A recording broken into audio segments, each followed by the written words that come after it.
What's good, everyone? Welcome back to a new episode of the Myles High Pod. This is Myles Monroe Jr., your host. And as you know, the vision and goal of this pod is to entertain, educate, and elevate you miles high above your fears, your doubts, and any limitations that you may think exist. Always knowing that those limitations only exist in your mind. All right? Got a good pod today. The topic I wanted to discuss today, it has to do with finishing your breakfast. All right, we're going to talk about finishing your breakfast. So no, I'm not talking about finishing a meal. I'm not talking about finishing the first meal supposedly of the day. Finishing your breakfast is a term that I came across in the mid 90s to early 2000s, right? Street basketball had come on stream and became popular, and mostly due to the &1 brand. I'm sure a lot of us are familiar with, at least a lot of us that are from my generation are familiar with &1 and the street ball era that existed during that time. And a large portion of that street ball or the street ball community is based in New York City, right? And New York City had this street ball legend. His name was John Strickland. And John Strickland was a well-known street ball legend in New York. He was known to play just about at every summer tournament, street ball tournament in New York. And John Strickland had this term that he used, and he would always tell his competitors or his teammates, to finish your breakfast. Jay-Z even rapped about it in one of his songs, his song called PSA. Public service announcement. The line that says, "My homie Strick told me, dude, finish your breakfast." He was referring to the street ball legend John Strickland. And John Strickland used this term of finishing your breakfast, right? And essentially what it meant was he would tell person, so in the street ball arena, it's all about the moves that you do, right? The fact that you could embarrass your opponent. And what John Strickland would refer to when he talked about finish your breakfast was, you're out there and you're shaking your competitors, you're embarrassing your opponents, and you get by them with a move that wows the crowd, and then you get to the rim and you miss a layup or you miss the shot, and the move that you made that garnered so much attention and garnered so much oohs and ahs was obsolete because the shot was missed, right? And in those moments, John Strickland would be like, man, you got to finish your breakfast, right? So essentially, it's, he was describing like when you're schooling your defender, you're finishing the shot off the dribble. So essentially, it's just finishing, right? And that's what I want to talk about today. I want to talk about finishing our breakfast. It's easy to start things, right? We're always motivated and highly enthusiastic about starting things, right? It may be starting a new book that you have, or it may be starting a new workout regimen. You may be starting to writing a book. You may want to write a book and you get on the path of writing a book. You may want to save a certain amount of money. You may want to lose a certain amount of weight, right? And we get to this high of, man, I'm really enthusiastic about this, and I'm going to do it. I'm excited to do it. And then you commence on that journey of whatever that goal is, right? And somewhere along the journey, you either get distracted, right? You're not motivated. You're not as enthusiastic as you were before. And you just don't end up finishing, right? And it all boils down to a couple of factors that come into play, right? Because when we're talking about finishing takes us being committed. We have to have a certain level of commitment, a high level of commitment. We have to have a high level of discipline. We have to have a high level of persistence. We have to be persistent towards the task, and we have to be able to sacrifice, right? Sacrifice our time, sacrifice the things that we may want to do, sacrifice the things that we may have to do, right? So it comes down to commitment, discipline, persistence, and sacrifice. And all of these factors and variables and characteristics are really important when we're talking about being able to finish strong, and being able to finish our breakfast, right? You know, you set out to to do certain things on your journey, and I think in the process of ensuring that we're able to finish, there are three things that I think we need to identify so that we're able to finish the things that we want to do, right? I think all of us have gotten to a point where we've started something, whether it's reading a book, whether it's working out, whether it's the goal to save a certain amount of money, whether it's a goal to lose amount of weight, and on that journey we fall off, right? All right, so in the journey of finishing, right, and finishing our breakfast, I wanted to offer 3 tips, 3 suggestions, 3 principles that I would recommend that you use, just to ensure that you're able to focus on the task at hand and able to get over the process of maybe not finishing, right? The first thing is you need to identify the problem. So I mentioned, when we set out on this task to start something new, like we're excited about it, we're engaged in the task that we're doing, but there comes a point where we may not be able to finish, right? So we need to start identifying, man, why is it that I'm unable to finish, right? It could be habits, it could be the mindset that we have, it could be a lack of motivation, or it could be a lack of support, right? And when I say a habit, so like a good example of this would be like, say you set a goal to lose 20 pounds, right? And instead of losing, like you're on that journey to lose 20 pounds, and you get to the point where you lose 10 pounds and you become satisfied with those 10 pounds and you neglect to get to the full 20. And you say, well, the goal was 20, but I lost 10. I'm content with losing this 10, so I'm going to be satisfied with this. And what that does, as you continue to do that in different aspects of your life, like you develop this habit of not finishing the task that you initially set out to finish, right? And those habits could develop into certain characteristics that we take on as individuals, where we may have started off as something as simple as like trying to lose 20 pounds but settling at 10, to where now we're much older and further down in our lives, and we take that same mentality on of settling for finishing short of the mark. So I think we need to first identify those initial problems, right? And identify the fact that you may have some bad habits that you need to break.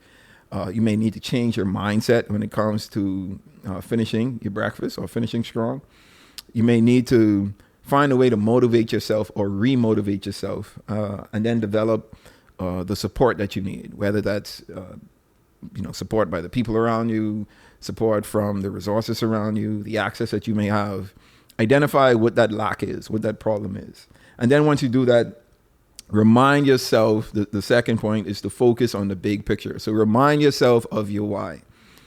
I think a lot of these things come hand in hand with our life's journey and like discovering purpose, right? And we have to keep reminding ourselves of why we started on this road, right? So in wanting to lose weight, you might have, the decision might have been made to start because you wanted to live a healthier lifestyle. You wanted to live longer. You just wanted to better yourself, physically, spiritually, and mentally. And I think if you keep reminding yourself of the big picture, of the why, it should push you past those times when you're not motivated or you're, developing bad habits and you need to get out of those habit developments.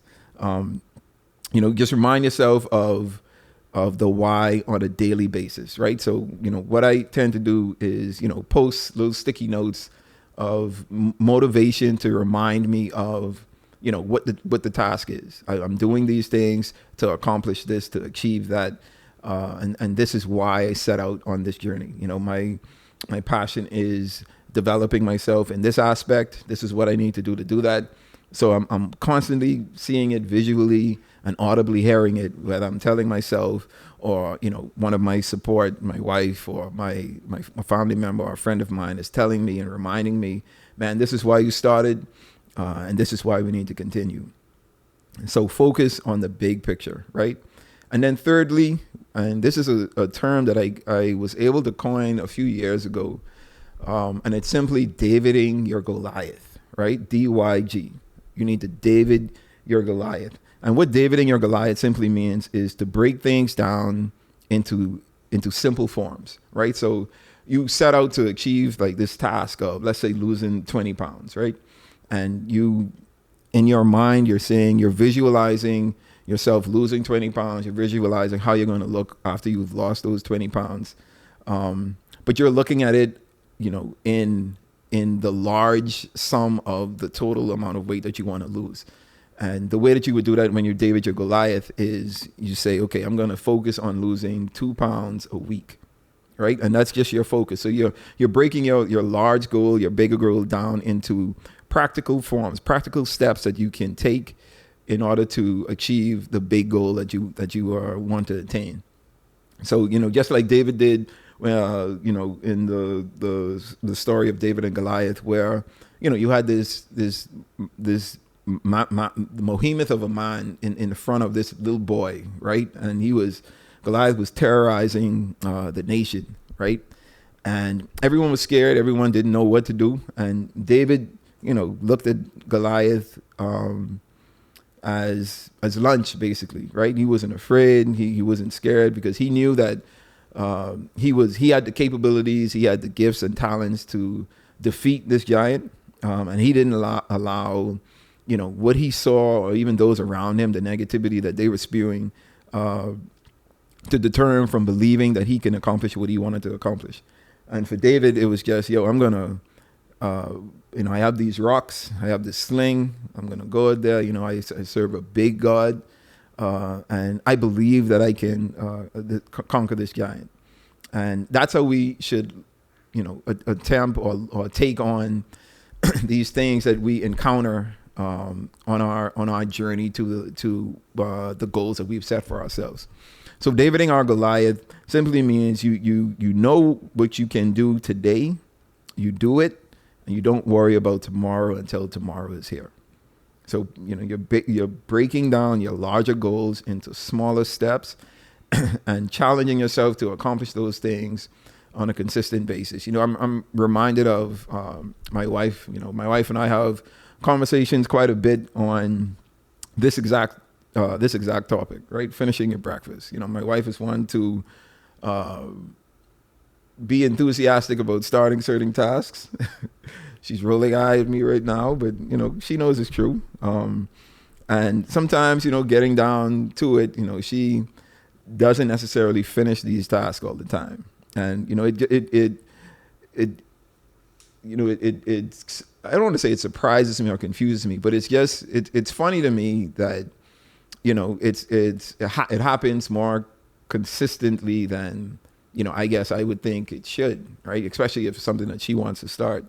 So I try to be that support for her and keep reminding her of, well, this is the goal, this is what you're trying to do, and I annoy her with it, right?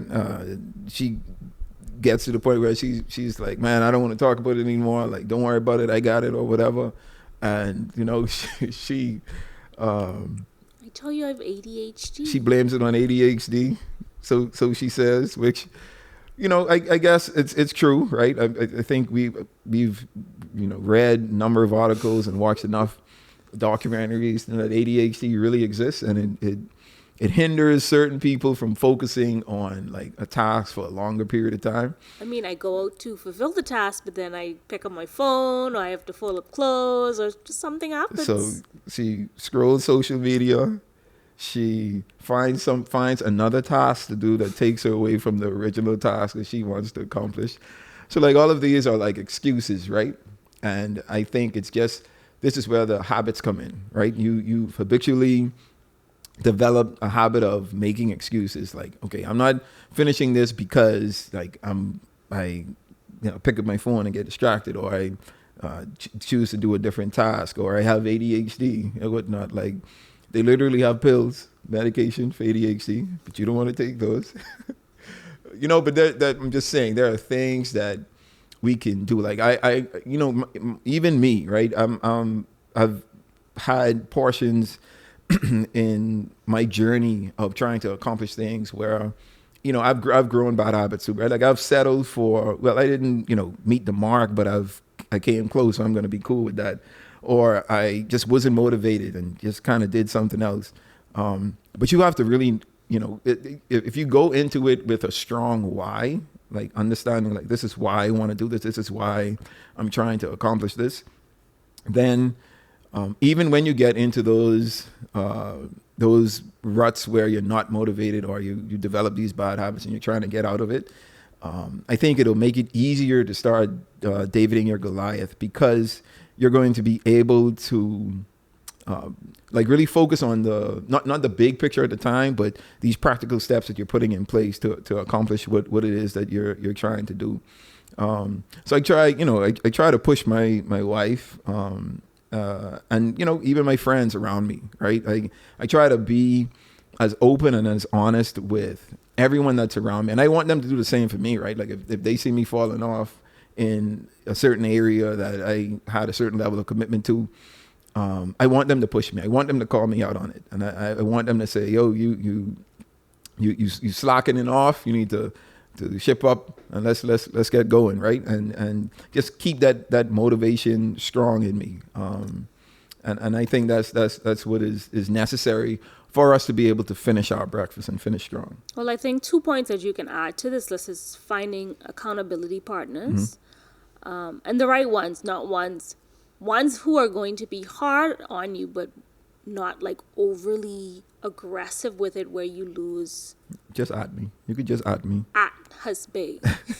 And also, I guess another thing you can do is celebrate your small wins. Right. Because when you look at a project in its totality, then it seems so much bigger. But when you celebrate the small steps, I achieved this, then I can move on to this. And then it's all about constantly reassuring yourself that I've done this, so I can do the bigger stuff. Yeah, and I think, celebrating the small wins even wraps into Daviding your Goliath, right? Because you're breaking the bigger picture down into like bite-sized pictures or bite-sized steps. And as you accomplish these bite-sized steps, like you're celebrating them, right? So let's say you're trying to lose 20 pounds and you're now breaking it down to say, okay, I'm going to lose 2 pounds a week.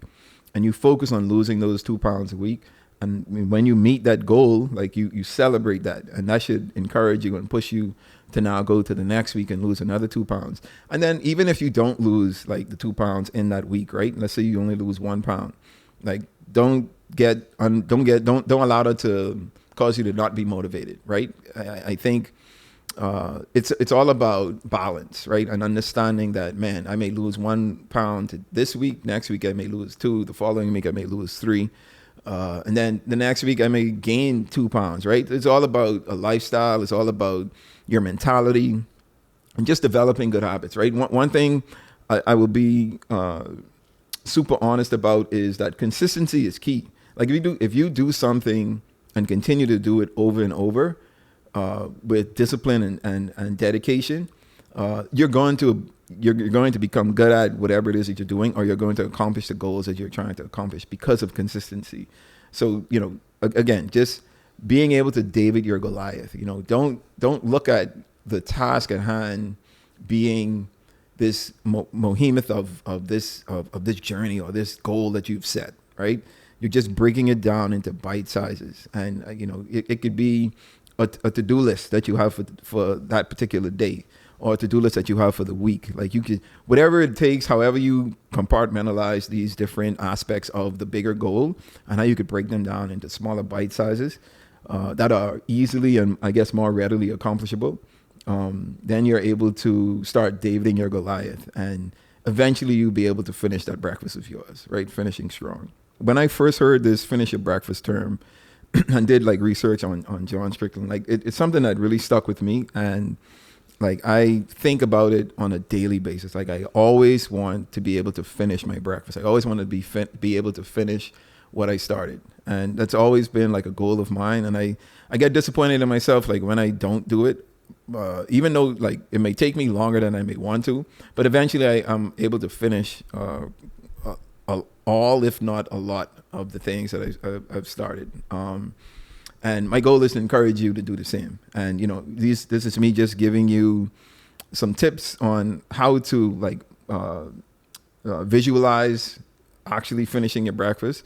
First of all, understanding what the term means, and then, being able to apply it to your life, man. Like that's what this is all about. All right. And I think it's been able to help me in my journey and with everything that I want to do. Even when I have to stop and refocus and kind of re-strategize things, this David and your Goliath piece really helps me. Like when I visualize me finishing, right? I always want to be able to finish. And I think that we need to do whatever it is that we need to do in order to finish, because we don't want to develop those bad habits.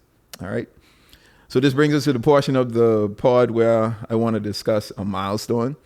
And today's milestone, I kind of already discussed early on in the pod.